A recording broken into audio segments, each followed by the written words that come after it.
Assalamualaikum warahmatullahi wabarakatuh. Pemirsa di mana saja Anda berada, selamat berjumpa kembali dengan channel YouTube Insan Dongeng. Pada kesempatan ini saya Bang Elgi akan melanjutkan cerita bukan milik kami bagian kelima. Judulnya yaitu Warisan. Terima kasih kepada semua subscriber yang selalu setia mengikuti. Selamat mendengarkan.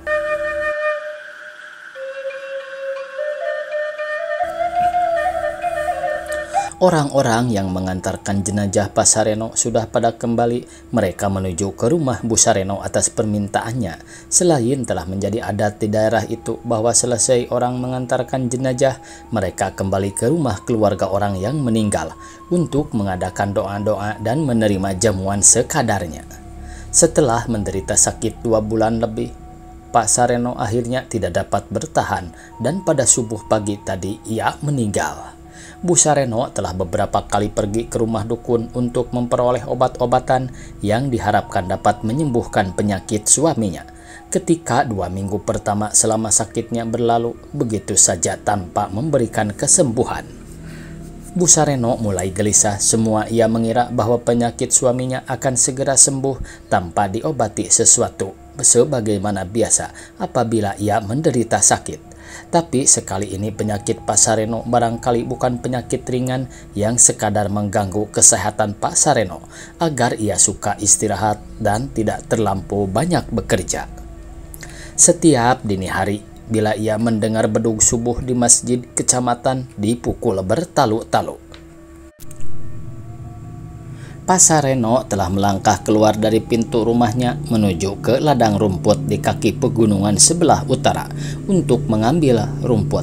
Apabila rumput yang dipotongnya sudah cukup, diikatnya dalam 2 bagian, kemudian dipikulnya dibawa ke kota. Apabila nasib baik kira-kira pukul 5 sore, ia sudah pulang kembali dengan membawa beberapa kilo beras dan lauk pauk sederhana lainnya untuk sekeluarga. Demikian dilakukannya setiap hari. Tapi apabila para petani mulai turun ke sawah, ia juga memperoleh pekerjaan di sawah. Dengan upah beberapa rupiah, ia diminta untuk membantu mengerjakan sawah seseorang, misalnya mencangkul, mengatur pengairan, atau pekerjaan lain. Bu Sareno demikian pula apabila sudah waktunya, sering ia mendapat upah sebagai penanam benih padi.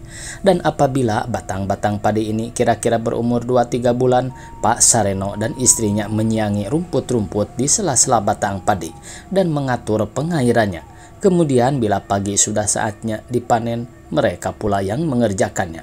Untuk pekerjaan ini mereka memperoleh hasil dengan perbandingan 5 bagian untuk pemilik sawah dan sebagian untuk yang mengerjakannya.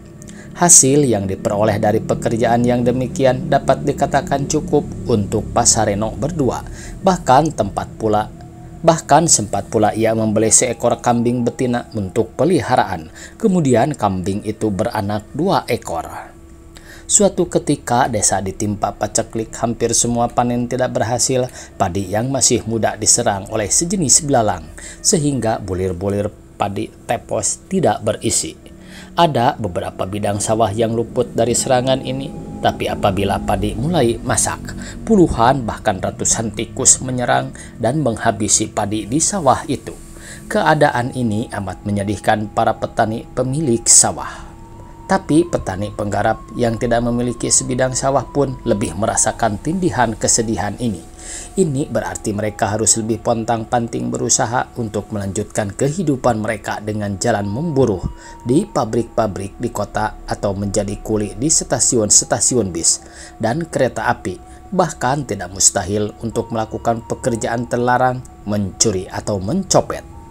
Keluarga Pak Sareno sangat menderita akibat paceklik ini. Induk kambingnya terpaksa dijual untuk keperluan hidup sehari-hari, sedikit demi sedikit sebagai tambahan hasil menjual rumput ke kota.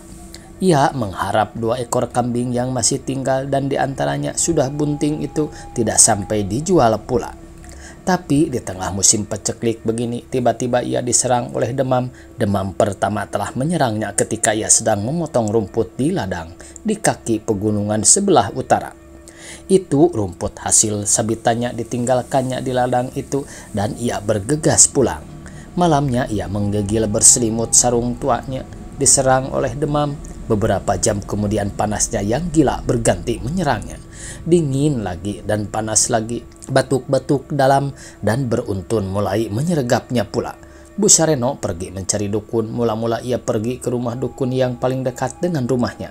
2-3 kali tidak ada hasilnya. Beberapa dukun yang lain dikunjunginya pula. Hasilnya belum nampak. Pak Sareno semakin kecil tubuhnya, dadanya bertambah ketipis, makan cuma sedikit, bahkan kadang-kadang tidak makan sama sekali. Atas petunjuk beberapa orang, Bu Sareno pergi ke rumah Mbah Suro di desa Tanggul Angin, ke rumah dukun itu. Kira-kira setengah hari perjalanan dengan jalan kaki. Orang-orang mengatakan bahwa Mbah Suro adalah dukun yang paling mujarab dalam mengobati orang sakit maupun untuk maksud-maksud yang lain. Tapi sudah 3 kali ia memperoleh ramuan dan kemenyan dari Mbah Suro. Pak Sareno belum juga sembuh. Sebenarnya ia enggan untuk kembali ke sana, tapi setiap kali ia hendak pulang, Mbah Suro selalu menasehatkan dan meminta agar seminggu atau 10 hari kemudian ia datang kembali. Dan hingga saat itu Bu Sareno sudah 7 kali ke rumah Mbah Suro. Setiap kali ia pergi ke rumah seorang dukun, ia mesti membawa bingkisan berupa kopi, gula, rokok, dan uang beberapa puluh rupiah. Makin jauh rumah dukun yang dikunjunginya, makin banyak bingkisan yang dibawanya, dan setiap kali ia akan pergi ke rumah dukun, setiap kali pula ia singgah di sebuah toko kenalannya, tempat ia menjual palawija atau padi yang diperoleh dari upah mengerjakan sawah orang. Dan karena telah demikian kenal, Bu Sareno diizinkan mengambil bahan-bahan kebutuhan rumah tangga dengan membayar kemudian. Dan selama suaminya sakit, ia telah beberapa kali mengambil bahan-bahan di toko kenalannya itu. Tapi Pak Sareno tidak juga sembuh dengan obat-obat dari dukun itu. Usianya baru 51 sebenarnya. Dan seandainya ia tidak sakit, ia masih kuat memikul rumput dari ladang di kaki pegunungan utara itu ke kota, atau mencangkul di sawah, atau mengerjakan pekerjaan berat lainnya. Tapi penyakitnya yang berkelarutan itu telah melumpuhkan tenaganya, sehingga terbaring saja ia di amben yang beralas tikar mendong tua di rumahnya. Pak Sareno mempunyai 2 orang anak, seorang laki-laki Muarip namanya dan adiknya perempuan bernama Sumi. Mereka sudah berumah tangga sendiri-sendiri. Mereka tahu bahwa ayahnya sakit, tapi selama 2 bulan lebih baru sekali mereka datang menengok Pak Sareno. Penghidupan mereka tidak berbeda dari penghidupan orang tuanya, bahkan tampaknya lebih sulit. Muarip kerja manol di kota dan Artamo menantunya sebagai kuli pabrik padi di kota. Pada siang hari dan malamnya sering pergi menjala ikan di sungai besar di selatan itu. Tapi bagaimanapun keadaan mereka, Bu Sareno merasa tidak senang dengan sikap anak dan menantunya. Kadang ia menyesali diri sendiri, kadang mengutuk sikap anaknya yang demikian menjengkelkan itu. Seperti mereka tidak mengerti betapa berat penanggungan orang tua memelihara, membesarkan, dan mendewasakan anak. Kalau saja mereka masih kanak-kanak barangkali dapat dimaafkan, tapi mereka telah menjadi orang tua, telah menjadi bapak dan menjadi ibu dari 2 orang anak. Apakah mereka tidak merasakan betapa beratnya seorang ibu mengasuh dan membesarkan anak hingga dewasa? Betapalah seorang bapak menanggung dan mencari nafkah buat anak-anaknya terlalu. Begitu kerap kali berdengung dalam kepala Bu Sareno saat ia merasa lelah dan putus asa mencarikan obat bagi suaminya. Tapi perasaan demikian kadang hilang dengan sendirinya dan menghambur maaf dari lubuk hatinya. Maaf seorang ibu terhadap tingkah anak-anaknya yang semula menjengkelkan hatinya, semacam maaf naluriah adanya. Selesai pembacaan doa-doa serta jamuan sekadarnya, orang-orang pada pulang ke rumah masing-masing. Kembali rumah Bu Sareno yang beratap daun ilalang tua dan berdinding gedeg itu menjadi sepi. Hari telah menjelang asar. Muarif, Artamo beserta istri-istri mereka duduk-duduk di balai-balai di serambi yang cuma dibatasi selembar gede dengan ruang dalam. Bu Sareno sedang duduk seorang diri di ruang dalam. Antara mereka tidak terjadi pembicaraan buat beberapa saat. Pikiran dan perasaan Bu Sareno masih dicekam oleh peristiwa kematian suaminya. Ia teringat saat Pak Sareno sakit, serta segala upaya yang telah diusahakannya dan cukup melelahkan. Namun akhirnya ia terpaksa melepaskan suaminya kembali ke asalnya. Dalam pikirannya tidak terlintas suatu rencana tentang apa yang hendak dikerjakannya besok atau lusa. Kesedihan masih melabur wajahnya yang coklat dan keriput, rambutnya yang hitam, kelabu demikian kusutnya sehingga tampak seperti sarang tupai. 2 ekor kambingnya saling mengembik di bawah pohon kelampok yang di samping rumah. Sejak pagi kambing itu memang belum mendapat makanan maupun minuman. Dan suara-suara kambing yang serak, nyaring dan gemetar itu menyadarkan Bu Sareno dari lamunan kesedihannya. "Bawalah kambing itu ke kali yang di sebelah, hoi. Haus barangkali." Bu Sareno menyuruh tanpa menunjuk orang tertentu dari anak-anaknya. Muarif dan Artamo hampir serempak bangkit dari duduknya untuk melakukan suruhan ibunya itu untuk menghalau 2 ekor kambing itu ke kali. Mudah dilakukan oleh seorang saja. Tapi Artamo turun juga dari amben mengikuti Muarif melangkah menuju ke samping rumah untuk menghalau kambing itu ke kali.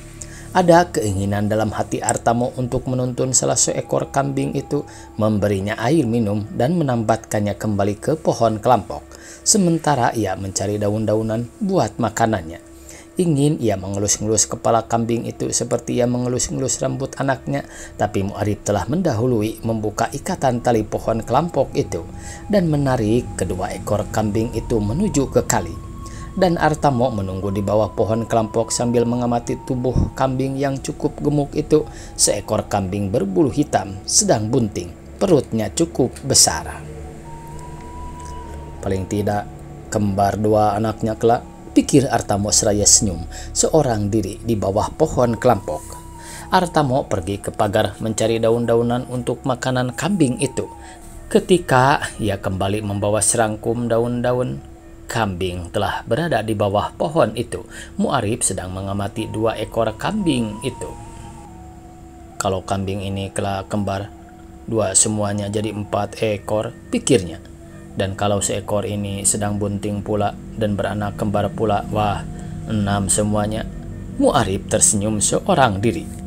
Setelah Artamo meletakkan daun-daunan yang dirangkumnya, mereka kembali ke serambi. Bu Sareno sedang membicarakan sesuatu dengan Sumi dan menantunya. Tapi ketika Muarif dan Artamo masuk ke serambi itu, tak seorang pun yang berbicara. Dan sejenak serambi itu sepi. Kemudian Muarif berkata kepada ibunya, "Untuk selanjutnya, Ibu bagaimana?" Ibu Sareno tidak segera menyahut. Lewat pintu serambi pandangannya lurus ke depan, melampaui pagar dan menerawang jauh-jauh. Pandangan yang ragu-ragu dalam memasuki sisa hidupnya yang gelap. "Ya, bagaimana?" Akhirnya ia berkata setengah mengeluh. "Buat sementara, Ibu tentu akan tetap tinggal di sini." Muarif berkata lagi, "Entah menunggu 40 hari atau 100 harinya Bapak. Untuk selanjutnya Ibu boleh memilih kemana Ibu suka, bersama kami atau tinggal sama adik." "Aku setuju asal Kak Muarif," Artamo menyatakan pendapat. "Sementara waktu Ibu di sini saja dahulu, kasihan Bapak. Yang penting Ibu selama di sini supaya istirahat," ujar Muarif lagi. "Tidak usah bekerja dan mengurusi ini itu yang tetek bengek. Biar aku dan istriku yang mengurusi keperluan Ibu. Kami pasti akan sering kemari." Sepi kembali serambi itu, masing-masing sedang memikirkan masa depan Bu Sareno. Begitukah sesungguhnya yang sedang dipikirkan oleh anak dan menantu Bu Sareno? Semuanya masih merupakan tanda tanya yang belum berjawab bagi Bu Sareno.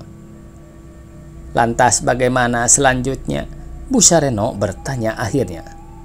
"Kambing itu aku pelihara," ujar Muarif. "Biar Ibu tidak repot-repot. Yang mana? Sumi bertanya. Semua, jawab Mu'arib. Semua? Sumi bertanya lagi dengan nada kurang senang. Tidak, yang seekor aku pelihara. Mana bisa, semua aku bawa, jawab Mu'arib dengan tandas. Tapi kenapa semua? Sumi berkata lagi. Karena aku anak lelaki bapak dan aku anak tertua. Karena itu kau lantas berbuat sesukamu, Sumi berkata lagi. Tepat, tidak salah kau, Mu'arib berkata dan tersenyum. Tapi kau harus ingat bahwa bapak dan ibu mempunyai 2 orang anak. Kau dan aku, keduanya mempunyai hak yang sama dalam keluarga ini. Apakah ia lelaki atau perempuan? Dan di antara kita, memang kaulah yang kebetulan dilahirkan lelaki dan aku perempuan. Tapi itu cuma satu kebetulan, Sumi berkata kepada kakaknya. Tentu saja kelahiran itu suatu kebetulan, dan siapapun yang kebetulan lahir lelaki, dialah yang beruntung, karena ia yang paling berhak atas warisan keluarganya. Dan di antara kita, kebetulan itu jatuh kepadaku, dan kau harus menerima kenyataan ini. Jadi, akulah yang paling berhak atas warisan bapak. Bu Sareno masih juga terdiam seolah-olah tidak ingin mencampuri persoalan anak-anaknya, walaupun apa yang mereka persoalkan menyangkut juga dirinya. Ia seolah-olah tidak tahu walaupun sebenarnya ia mengikuti perbincangan mereka. Sesekali ia memandang lewat ujung matanya ke arah mereka. Kedua menantunya selama perbincangan ini tidak mengemukakan pikiran dan perasaan mereka. Namun seperti juga Bu Sareno, mereka mengikuti pembicaraan itu dengan seksama. Dan Bu Sareno tahu pasti bahwa ia sebenarnya dapat melerai perbincangan yang mulai hangat ini. Ia dapat meredakan perbincangan antara kedua anaknya apabila ia mau mengatakan sesuatu. Tapi ia mengenal benar sikap dan tabiat kedua anaknya itu. Sejak mereka memanjati pohon kedewasaan, mereka menganggap bahwa dirinya tidak perlu lagi mengikuti nasihat siapapun kecuali kehendak dirinya. Ucapan-ucapan orang tuanya jarang sekali mampu menaklukkan hati mereka. Mereka telah menemukan jodohnya sendiri ketika mereka bekerja di pabrik tembakau. Mereka menentukan sendiri hari kawinnya, kemudian baru memberitahukan hal itu kepada orang tua untuk disetujui. Dan setelah kedua mereka terbang dari rumah kelahirannya bersama jodohnya masing-masing, orang tua itu merasa semakin tua dan perasaan sepi kerap kali menghampirinya. Sekali setahun pada hari raya Syawal mereka datang, sedang pada hari-hari biasa bagi mereka seolah tak ada waktu untuk mengunjungi orang tua itu. Dan selama Pak Sareno sakit hampir 2,5 bulan, mereka cuma sekali menengoknya. Dan sekarang saat Pak Sareno telah pergi sejak subuh tadi, mereka sedang memperbincangkan warisan yang ditinggalkannya.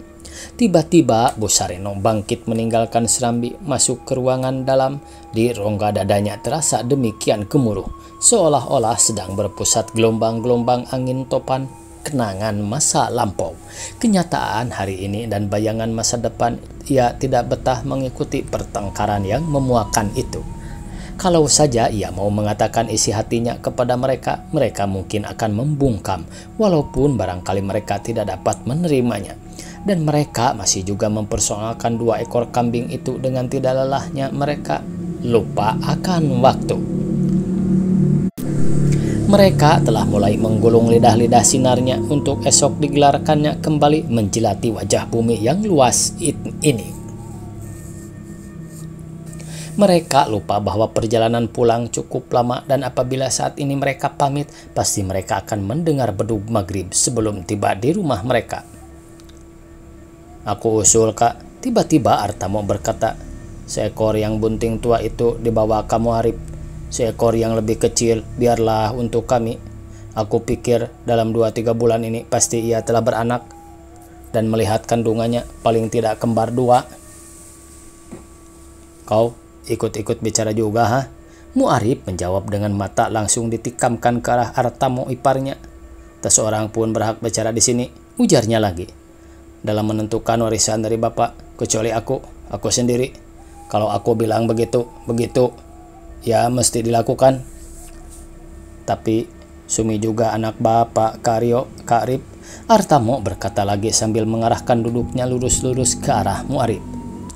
Telah menjadi adat semua anak-anak mendapat bagian dari warisan orang tuanya, apakah ia lelaki atau perempuan. Dan kalau di sini aku ikut bicara, soalnya karena aku suami si Sumi, salah seorang anak bapak. Baiklah, kita ingat bahwa di sini masih ada ibu. Istri Muarib menyatakan pikirannya. Bagaimanapun, ibu adalah orang tua kita yang masih tinggal. Serahkan semua persoalan ini kepada ibu. Tidak baik kita bertengkar karena warisan. Serahkan kepada ibu, biar ibu yang membereskannya. Dan kita terima apa yang akan ditentukan oleh ibu. Ah, kau juga. Apakah kau tidak tahu bahwa ibu juga perempuan? Dan aku adalah lelaki tertua di sini.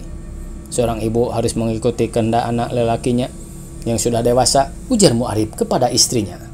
Di ruangan dalam, Bu Sareno pun tidak betah. Ia melangkah keluar dan sekarang ia berdiri di tengah pintu dengan pandangan dan wajah tenang, tapi keras. Kedua matanya yang biasa menyinarkan kasih sayang yang lembut, kasih sayang seorang ibu, sinar kelembutan itu kini tiada nyata. Juga tampak menyorot dari kedua mata itu ialah sinar dingin yang keras. Perasaan yang memenuhi kalbunya saat itu ialah perbauran antara perasaan sedih, kesal, dan tidak mengerti. Dengan mata yang dingin ditatapnya wajah anak-anaknya, kemudian ia menggelengkan kepala pelan dan berat, seraya berkata, "Sejak tadi ku ikuti kalian berbincang-bincang. Kalian benar-benar anak yang luar biasa. Lihatlah ke halaman, tanah masih basah bekas air memandikan almarhum. Hidung kalian pasti masih bisa mencium bau kemenyan dan dedupaan dan sisa-sisa kembang yang berjatuhan di sana-sini. Lidah terasa kaku dan mulut terasa berat untuk mengangkat bicara. Dan asinnya air mata masih terasa di ujung lidah. Meskipun kematian akan dialami oleh setiap orang, namun bagiku kematian almarhum sungguh merupakan pukulan bagi kelangsungan hidupku. Dan dalam suasana hati seolah terkoyak oleh duka yang menimpa. Kalian telah memperbincangkan peninggalan almarhum. Kalian masing-masing menonjolkan diri. Seorang merasa paling berhak dari yang lain. Adat memang telah menentukan bahwa kalian mempunyai hak atas warisan almarhum. Tapi kalian hendaknya ingat bahwa di samping hak, kalian juga mempunyai kewajiban. Sekarang saat kalian hendak menuntut hak, cobalah ingat masa lewat. Apakah kalian telah melakukan kewajiban kalian sebagai seorang anak demi kebahagiaan orang tua? Bu Sareno berhenti bicara tapi matanya tak berkedip menatap wajah anak-anaknya. Ia mencoba mencari sesuatu yang baru di wajah mereka yang mungkin muncul setelah mengikuti ucapan-ucapannya. Memang ia menangkap sesuatu yang lain di wajah kedua menantunya dan juga pada Sumi, seperti ada kesediaan menerima ucapan Bu Sareno. Seolah-olah ada kesediaan mengakui kebenaran ucapan Bu Sareno dan kemudian mereka terdiam menunduk dan menekuri anyaman tikar pandan tua yang menjadi alat duduk mereka. Namun dalam keheningan yang sejenak itu, suara Muarib muncul kembali ke tengah ruangan. Ibu benar. Dan aku sekarang menuntut hakku atas warisan dari bapak, sebab akulah lelaki tertua di sini, dan aku pula lah yang berkewajiban mengurus ibu untuk mengurus ibu selanjutnya. Baik, ujar Bu Sareno. Masihkah engkau merasa berkewajiban mengurus aku, andai kata hakmu kali ini tidak terpenuhi? Ya, aku berkewajiban, jawab Muarib. Bu Sareno tersenyum di dalam hati menerima jawaban dari anak lelakinya. Ia tersenyum karena mengerti benar akan sifat dan tabiat anaknya. Ia hampir dapat memastikan bahwa jawaban anaknya itu adalah dusta dan sulit untuk dipercaya, yang terpaksa diucapkan agar ia dapat menerima haknya. Baiklah kalau begitu, aku mengerti, ujar Bu Sareno kemudian. Satu hal yang harus diingat lagi ialah bahwa kita harus melakukan kewajiban dahulu, baru kemudian menuntut hak. Sekarang aku ingin bertanya, kewajiban apa yang telah kau lakukan sebagai seorang anak selama bapakmu sakit 2 bulan lebih ini? Bu Sareno berhenti lagi berbicara. Ia menatap penuh-penuh kepada wajah Muarif, dan Muarif tidak menjawab pertanyaan ibunya. Ia cuma menunduk. "Akulah yang pontang-panting mencari obat," ujar Ibu Sareno lagi. "Dan pagi-pagi benar tadi terpaksa aku menyuruh tetangga mencari kain untuk kapan almarhum. Mestinya aku tak perlu meributkan soal-soal begitu, karena aku pernah melahirkan seorang anak lelaki dan seorang anak perempuan yang telah bersuami. Siapakah yang berkewajiban mengurus soal-soal demikian?" Bu Sareno berhenti berbicara. Ia menangkap suara-suara orang berbicara yang makin mendekat. 2 orang lelaki muncul di depan pintu sambil mengucap salam. Bu Sareno menyambut salam mereka itu dan mempersilahkan mereka duduk. Sumi dan istri Muarif meninggalkan serambi masuk ke ruangan dalam. Sebelum duduk, tamu itu bersalaman dengan Muarif dan Artamo. "Saya tidak bisa lama di sini, Bu. Hari sudah sore benar. Sekali lagi saya ingin menyampaikan bela sungkawa atas meninggalnya Pak Sareno. Sejauh saya ketahui, Bu Sareno sudah cukup berusaha pergi ke dukun mencarikan obat bagi Pak Sareno. Barangkali Tuhan memang menghendaki demikian. Yang penting sekarang ialah hendaknya Bu Sareno mempertebal kesabaran dan keimanan kepada Tuhan. Orang alim sering menasihati agar kita bertawakal dan menerima musibah dan cobaan dari Tuhan. Semoga arwah almarhum mendapat tempat yang sebaik-baiknya di sisi Tuhan, dan semoga Bu Sareno dikaruniai kesehatan dan murah rezeki selama di dunia." Lelaki itu berhenti berbicara seolah-olah sedang teringat sesuatu. "Oh ya, Bu Sareno masih ada pemilik." Kemudian ia berkata lagi. "Lah ini Mas Saleh," ujar Bu Sareno sambil menunjuk kepada Muarif dan Atmo. "Ini anak dan ini menantu." "Oh begitu," ujar lelaki itu. "Saya kira Pak Sareno tidak punya anak seorang pun." Lelaki itu berhenti lagi, tapi kepalanya yang ditutupi peci hitam miring ke kiri itu masih diangguk-anggukannya pelan-pelan, dan Bu Sareno juga diam sambil memandang kepada tamunya. Dan sesekali ia melirik ke arah anak dan menantunya. Mereka tertunduk dan tersipu. Muarif ingat ucapan ibunya tadi yang dihubungkannya dengan keheranan tamu itu. Ia benar-benar merasa malu dan menyesal kini. "Dan ini sekadar bahwa untuk keselamatan, Bu," tamu itu berkata sambil mengulurkan bungkusan kepada Bu Sareno. Bu Sareno menerima bungkusan itu sambil mengucapkan terima kasih. "Selain itu," ujar lelaki itu lagi, sambil mengambil selembar kertas dari saku bajunya dan membacanya. "Setelah saya reken semua yang dibawa Bu Sareno, perinciannya demikian. Bu Sareno 5 kali pinjam uang Rp50 dan 250. 3 kali mengambil gula setengah kilo Rp30. 3 kali mengambil kopi bubuk 1/4 kilo Rp45. 2 bungkus besar rokok kretek cap bentul Rp20. Dan pagi tadi 5 meter kain mori Rp175. Sedangkan kemenyan dan dupa tidak saya hitung. Jumlahnya semuanya Rp540. Cocokkah jumlah itu dengan rekenan Bu Sareno?" "Tidak kurang sesen pun setelah dikurangi harga dupa dan kemenyan," kata Bu Sareno.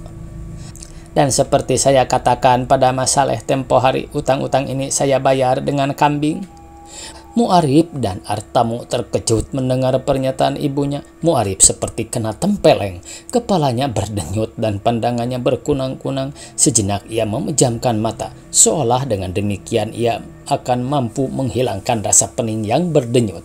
Bu Sareno tahu bahwa Muarif dan Artamo terkejut menerima kenyataan ini, tapi ia seolah tidak mengetahui keadaan mereka dan berkata melanjutkan. "Mas Saleh mau lihat barangkali? Mari ke samping rumah." "Boleh," ujar lelaki itu sambil mengangguk dan bangkit mengikuti Bu Sareno. Setelah lelaki itu mengamati 2 ekor kambing di bawah pohon kelampok itu, ia berkata bahwa seekor yang hitam rupanya sedang bunting tua. Karena itu ia memberi harga lebih mahal dari yang lain. Lelaki itu menaksir kambing yang bunting tua itu seharga Rp400 dan yang lain Rp300, semuanya Rp700. Bagaimana? Lelaki itu bertanya kepada Bu Sareno. Terserah Mas Saleh saja, jawab Bu Sareno. Jadilah kalau begitu, lelaki itu berkata lagi. Bu Sareno masih punya kelebihan uang Rp160 dan lelaki itu mengambil uang dari dompet kulit di saku celananya, menghitungnya dan menyerahkannya kepada Bu Sareno. Bu Sareno menerima uang itu dan menyimpannya di lipatan ikat pinggangnya. Kawan lelaki itu membuka ikatan kambing dari pohon kelampok, dan setelah mereka pamit kepada Bu Sareno dan bersalaman dengan Muarib dan Artamo, mereka terus pulang. Muarib dan Artamo dengan termangu-mangu mengikuti 2 ekor kambing itu dengan pandangannya hingga mereka membelok di tikungan jalan. Tamat pemirsa, cerpen-cerpen yang digabungkan di buku Bukan Milik Kami. Begitulah cerita warisan ya pemirsa. Mungkin seperti cerita ini ada saja ya di lingkungan kita masing-masing. Jadi dari cerita ini, dari cerpen ini, ada hak, ada kewajiban. Kewajiban dulu yang harus dipenuhi atau ditunaikan, baru kita menuntut hak. Sekian pemirsa, semoga esok kita bisa berjumpa kembali. Billahi taufiq wal hidayah. Wassalamualaikum warahmatullahi wabarakatuh.